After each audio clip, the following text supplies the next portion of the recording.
একটিবার সুযোগ দেন, বাংলাদেশে 300 এমপি মহোদয়ের মধ্যে অন্তত অন্যতম আপনারা আমাকে বেছে নিতে পারবেন। এবং আমি এটাও ঘোষণা করছি মহান আল্লাহকে সাক্ষী রেখে যে কোনো ধরনের টেন্ডারবাজি, দুর্নীতি, চাঁদাবাজি এই ধরনের কাজ তো দূরের কথা, আমার প্রতি মাসের যে আল্লাহ যদি আমাকে এমপি করায়, প্রতি মাসের যে সম্মানী এমপি সাহেবের যে বেতনটা এই 2 আসনের সবচেয়ে গরিব মানুষের মধ্যে আল্লাহকে সাক্ষী রেখে আমার মরহুম বাবা মায়ের নামে কসম করে আমি বলছি আমি সেটা দিয়ে দেব। একটি মাসের এমপির বেতন কিংবা ভাতা আমি আমার বাসায় নেব না।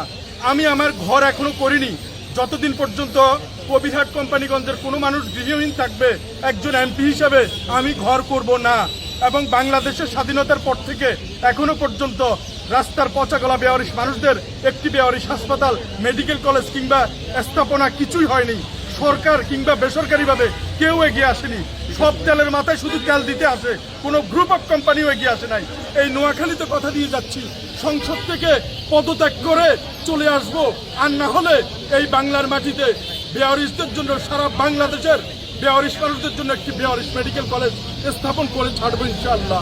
আপনারা শুধু একটু দোয়া করুন, পাশে থাকুন।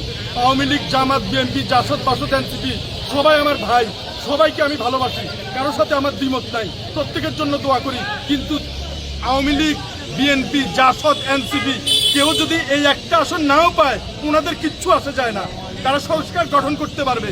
কিন্তু আমি যদি একটা আসন পাই, বাংলাদেশের সকল বেওয়ারিশ মানুষ জিতে যাবে।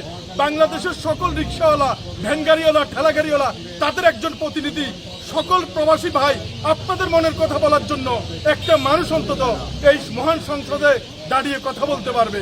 এবং আমি কথা দিয়ে যাচ্ছি, আমার কোনো অন্যায় আচরণের জন্য আমার বাবা মা সহ আমাকে নিয়ে আপনারা গালি দিতে পারবেন, কিন্তু কোনো সংসদ সদস্য তো দূরের কথা, এমপিতে দাঁড়াইছে এরকম হেভিওয়েট কোনো প্রার্থীর নামে যদি এখন নির্বাচনের আগে আপনি একটা কথা বলেন, আপনার মুখ ভোতা করে দেওয়ার মতো অনেক লোক আশপাশে ঘুরতেছে। তাই আমি জীবন দিতে আসছি। এই শওকত মাত্র 1000 ভোট পেলেই যথেষ্ট, আর দরকার নেই। ভাববো আমাকে মানুষ ভালোবাসে, আমার এত ভোটের দরকার নেই। যদি 1000 ভোটও দেন আমি খুশি মনে চলে যাব। আর যদি আমাকে জয়যুক্ত আপনারা করেন, আমি আমার সর্বোচ্চ দিয়ে মহান আল্লাহকে সাক্ষী রেখে এই জেলা প্রশাসনের দরজায় দাঁড়িয়ে বলছি, একজন ভিক্ষু এই জেলা প্রশাসনের ভিতরে সরাসরি কথা বলতে পারবে, একজন রিক্সাওয়ালা, একজন ঠেলাগাড়িওয়ালা এই প্রশাসনে সরাসরি ঢুকতে পারবে। এখানে ভয় কেউ আসতে চায় না। আমি আমার জীবন দিয়ে হলেও আমি ওয়াদাবদ্ধ, এই আল্লাহকে সাক্ষী রেখে আমার মৃত মা বাবার নামে কসম করছি, যদি আমাকে আপনারা জয়যুক্ত করার চেষ্টা করেন, আমি আমার জীবন দিয়ে আমি আমার এই সম্পূর্ণ অর্জনটুকু আপনাদেরকে আমি বুঝিয়ে দিতে চাই। তাই দেশের বাহিরের যারা আছেন, দয়া করে আপনাদের পরিবারের যারা আছেন তাদেরকে বলেন, আমার কোনো হুন্ডা, গুন্ডা, পান্ডা কিছুই নেই। আজকে অনেকে পাজারু গাড়ি নিয়ে আসছে নমিনেশন পেপার দাখিল করতে, আমি এসেছি শুধুমাত্র এই পাঞ্জাবিটা আমার নতুন, এবং এই যে জুতা দেখতেছেন এই জুতাগুলো ছিঁড়ে যাওয়া পর্যন্ত আমি আরেক জোড়া জুতা ক্রয় করি না। যখন এটা ফেলে দেওয়ার মতো হয় তখন আমি আরেক জোড়া জুতা ক্রয় করি। এবং আমাকে আপনারা নির্বাচিত করলে আমার ওই অবস্থাটুকুই থাকবে। আমার দুটি প্যান্ট, একটি কালো, একটি নীল, এই দুটি প্যান্ট যখন পর্যন্ত না ছিঁড়ে তখন পর্যন্ত আমি আরেকটা কিনি না। আমার কোনো ধরনের বিলাসিতার সুযোগ নেই। আমি রাতে সবজি খাই, ভাত খাই না। নির্বাচিত হইলে বা নোয়াখালী থেকে দিনে খাওয়ার কোনো সুযোগ নাই। আমার আত্মীয় স্বজনকে কাউকে ওই উপজেলা চেয়ারম্যান, কাউকে চেয়ারম্যান, কাউকে মেম্বার, কাউকে জেলা পরিষদের কাউন্সিলর, এগুলো করার আমার কোনো সুযোগ নেই। আমার কোনো আত্মীয় স্বজন নেই যাকে আমার বসাইতে হবে। আপনারা দয়া করে এই কাজগুলো করবেন না, কারণ এখনো অনেক সময় হাতে আছে। যারা দুয়ার খুলে ঘুমাতে চান দয়া করে একটু সুযোগ দিন আমাকে। আমি কথা দিয়ে যাচ্ছি, আপনার দরজা খুলে ঘুমাতে পারবেন। কোনো দলীয় নেতা কর্মী, চাঁদাবাজ আপনাদের কাছে যাবে না। আর মাত্র অল্প কয়টা দিন আছে। 12 তারিখ আপনারা রাতের আধারে 500 টাকা খাইয়া যাকে ভোটটা মারি দিবেন, তারা সারা বছর কষ্ট দিবে, তারা সারা বছর আপনাদেরকে জাহান্নামের আগুনে জ্বলাবে। মনে রাখবেন, অতীতে যে সমস্ত লোকজন কথা দিয়েছে তারা কিন্তু ভবিষ্যতে আস্তে আস্তে তারা আবারও আগের মতো হয়ে যাবে।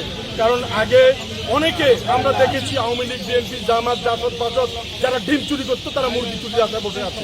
তো ইনশাল্লাহ আপনারা শুধু একটু সুযোগ দেন আমাকে, একবার সুযোগ দেন। আমি আমার জীবন দিয়ে হলেও আমি প্রমাণ করে যাব আমার কাজ। আপনারা নোয়াখালী 5 আসন সংসদীয় আসন 272 নোয়াখালী, কবিরহাট, কোম্পানিগঞ্জ এবং তৎসংলগ্ন সম্ভবত জায়গার নাম হচ্ছে নিয়াজপুর এবং অশ্বদিয়া। এই জায়গার মানুষটা যদি একটাবার আমাকে একটু সুযোগ দেন ভাই, আল্লাহর কসম, আমার মৃত মা বাবার কসম করে বলছি, পবিত্র কোরআনে হাত রেখে, যে আমার এমপির ভাতাটুকু আমি আবারও আপনাদেরকে এই প্রতি অসহায় দুটি থানার মধ্যে আমি দিয়ে বিতরণ করে দিব। এবং আমি শেষ করে দিচ্ছি 1 মিনিটের মধ্যে, যে এটাকে কি বলে, অ্যাম্বুলেন্স সার্ভিস, 2টি অ্যাম্বুলেন্স 2টি থানায় 24 ঘন্টা ফ্রি অফ কস্টে দেওয়া হবে। 2টি দোকান 2টি জেলায় থাকবে, গরিব মানুষরা বিনামূল্যে সেখান থেকে যাতে ওষুধ দিতে পারবে। আমি শোন নয়, একজন এমপি ইচ্ছা করলে 10টা দোকান ফ্রি দিয়ে দিতে পারে। তাই আমার কোনো আত্মীয় স্বজন, বডিগার্ড, গুন্ডা পান্ডা গুন্ডা লাখ লাখ টাকা, কোটি কোটি টাকা খরচ করার মতো অবস্থা নাই।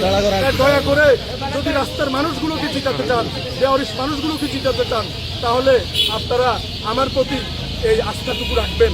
এই মনোনয়ন আজকে দাখিল করেছি, মাননীয় ডিসি মহোদয় সেটা গ্রহণ করেছে। আমার প্রতীক হচ্ছে কলম। 12 তারিখ আপনারা একটা কলমে ভোট দেওয়ার জন্য সবাইকে অনুরোধ করবেন। দোয়া চাই। আসসালামু আলাইকুম।